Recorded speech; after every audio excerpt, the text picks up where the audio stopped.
Bonjour et bienvenue dans les contes des mille et une vies. Ici, chaque semaine, une femme senior partage avec nous un souvenir, une tranche de vie, un bout de son histoire. Et pour ce 3e épisode, nous allons tendre l'oreille à la voix d'Amanda.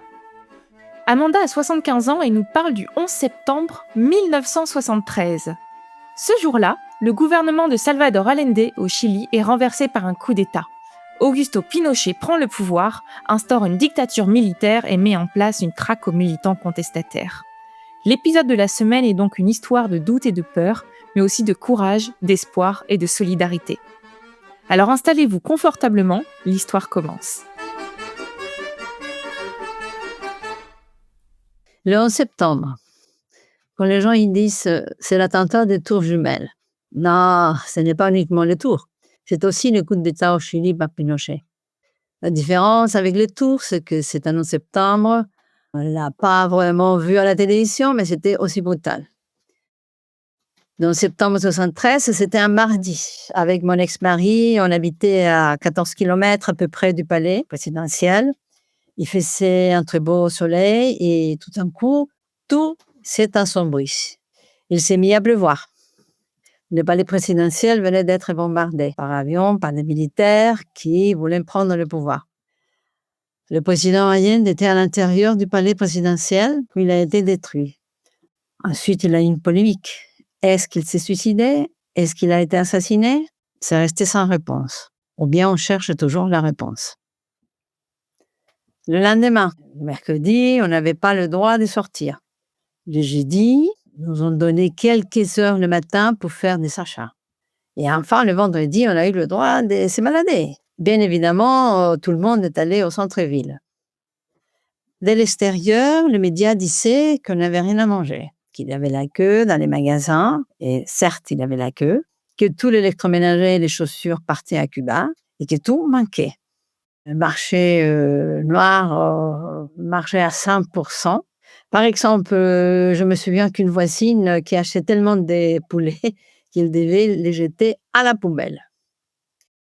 Dans les boutiques, il y avait de tout. Cuisinière, frigo. Tout apparaissait comme par enchantement. En fait, le pays continuait de produire des livreurs au magasin qui revendaient en cachette. Après le coup d'État, mon ex-mari, qui était prof à la fac, mais aussi militant, a été foutu à la porte automatiquement. Les militaires passaient chez les gens et cherchaient des militants. Ils arrêtaient plein de monde. Chez nous, ils sont venus 2 fois. Et les 2 fois, je me suis cachée.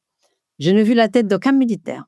J'avais une truffe verte. C'était effrayant, j'avais très peur qu'on me prenne, qu'on me torture. Mon ex-beau-père, qui était chez nous, disait aux militaires que son fils était parti dans le sud pour trouver du travail. Comment on est arrivé en France? Pas parce qu'on l'a choisi. C'était le hasard. Mon ex-mari avait une élève et elle avait une copine, Sylvia, mariée avec un diplomate français appelé Henri.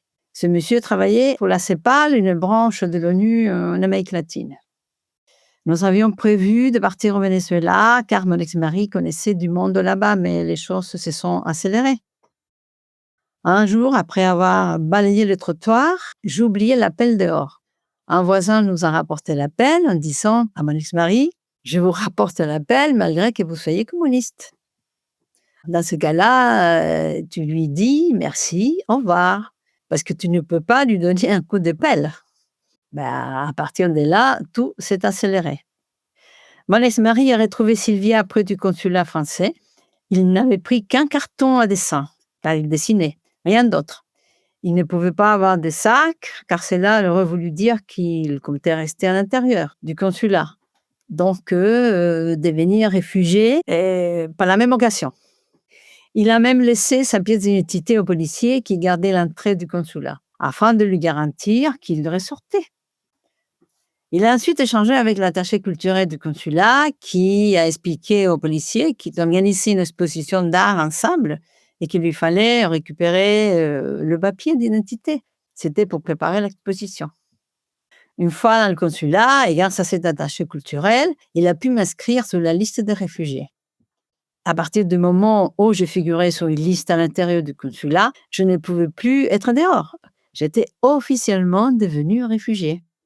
Et mon ex-mari m'a alerté que j'étais officiellement réfugiée et que je devais me cacher. Mais Le consulat, il y avait du monde. Et on devait dormir sur 2 matelas par terre. Moi, j'étais enceinte de 5 mois, j'avais une grossesse compliquée et j'avais déjà perdu un bébé. Donc je suis allée chez Sylvia et Henri et je suis restée environ 1 semaine chez eux.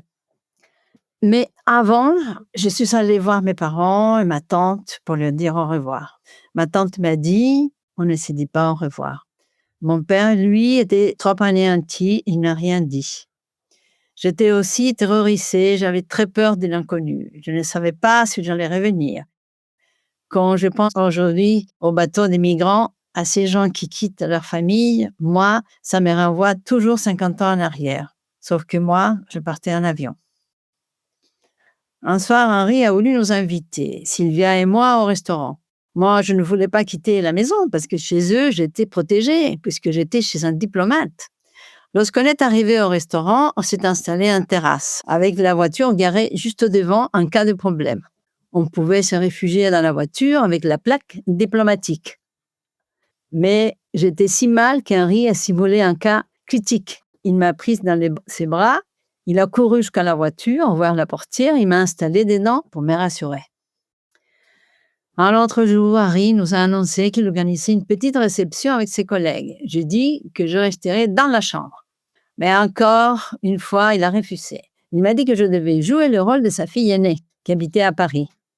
Pour me préparer, il a sorti une carte de Paris avec les stations de métro, il m'a montré les billets, des francs. Il m'a expliqué qu'avec 1 franc, je pouvais acheter un ticket de métro et que les tickets étaient jaunes. Mais il restait un gros problème. Je ne connaissais pas la langue, je devais faire face à des diplomates. J'avoue que je ne menais pas large. J'avais très peur. Finalement, les convives sont arrivés. J'avais une petite robe bleu ciel avec des fleurs. Et Henri me présente. Voici Amanda. Attention, ici, on ne parle ni anglais ni français. Elle est là pour apprendre l'espagnol. L'espagnol. Malgré cette précaution, il a dû me sauver d'une situation compliquée. Au cours de la soirée, un monsieur sud-africain s'est approché de moi et m'a parlé en français. Heureusement, Henri était très attentif. Il est arrivé en courant et lui a rectifié. Ici, c'est interdit de parler français. Dans la soirée, la personne qui m'a sauvée, c'était la femme d'un diplomate basé en Argentine. J'ai beaucoup papoté avec cette dame, elle était formidable. Elle m'a jamais posé de questions sur Paris et nous avons surtout parlé de grossesse. Quand les gens sont partis, j'avais tellement transpiré que j'avais l'impression d'avoir perdu plusieurs litres d'eau. Henri m'a dit, tu vois, ça a été très bien passé. Mais il n'était pas dans ma peau, lui.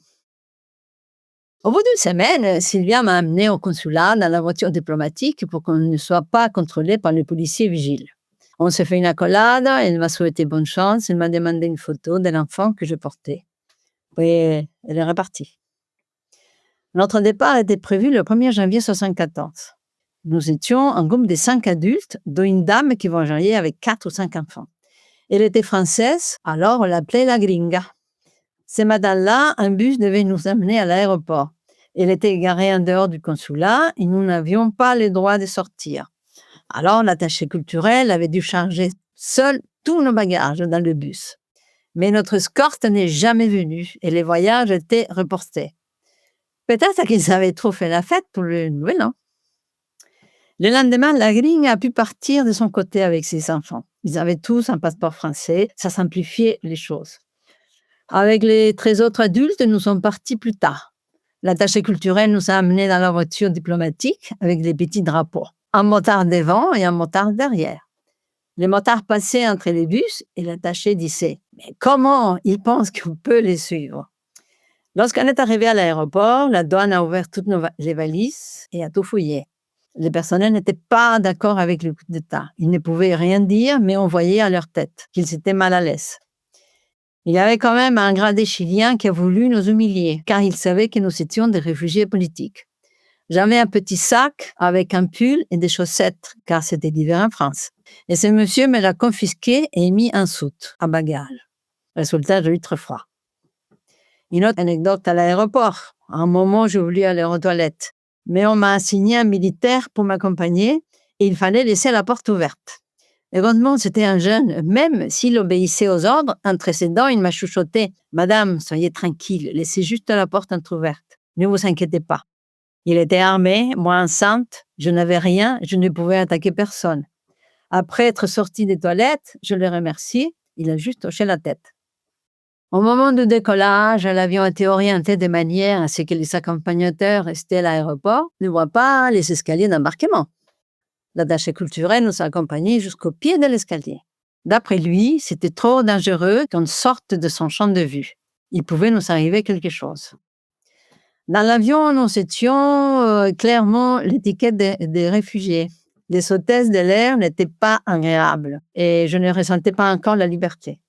C'est un changement à Buenos Aires qu'on est devenu des voyageurs normaux. On nous a accueillis normalement. Bonjour madame, bonjour monsieur, etc. Et j'ai enfin pu me détendre. Ensuite, on a eu un autre changement à Dakar et nous sommes enfin arrivés à Paris. C'était en plein hiver. Je n'avais pas mon gilet qui était en soute et une hôtesse de l'air m'a vue, verte de froid. Dans les escaliers pour débarquer, elle m'a donné une couverture. C'est mon premier souvenir en France et c'est un geste de gentillesse et de solidarité.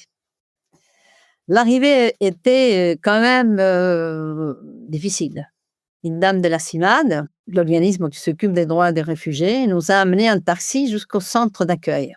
Elle était extraordinaire et sur le trajet, elle cherchait à nous distraire. Regardez à droite, Notre-Dame, à gauche, la Tour Eiffel. Mais j'étais trop dans l'inconnu, perdue dans notre pays. J'attendais un bébé, ma mère n'était pas là, j'avais laissé toute ma famille dans un pays qui avait vécu un coup d'État militaire. Ça fait 51 ans que je suis là, mais je peux te dire que cette scène-là, elle reste toujours aussi amère pour moi, avec Notre-Dame à droite et la Tour Eiffel à gauche. Ma fille est née cette année-là, en 1974. Elle a été apatride pendant 5 ans. Puis, elle est devenue française, mais pas nous. On avait des cartes de séjour temporaire, de 6 mois, 1 an, 3 ans. Et pour demander la nationalité, ça nous a pris beaucoup de temps, car à chaque fois, il manquait un papier ou une signature. Nous avons finalement été naturalisés en 1983, soit 9 ans après notre arrivée.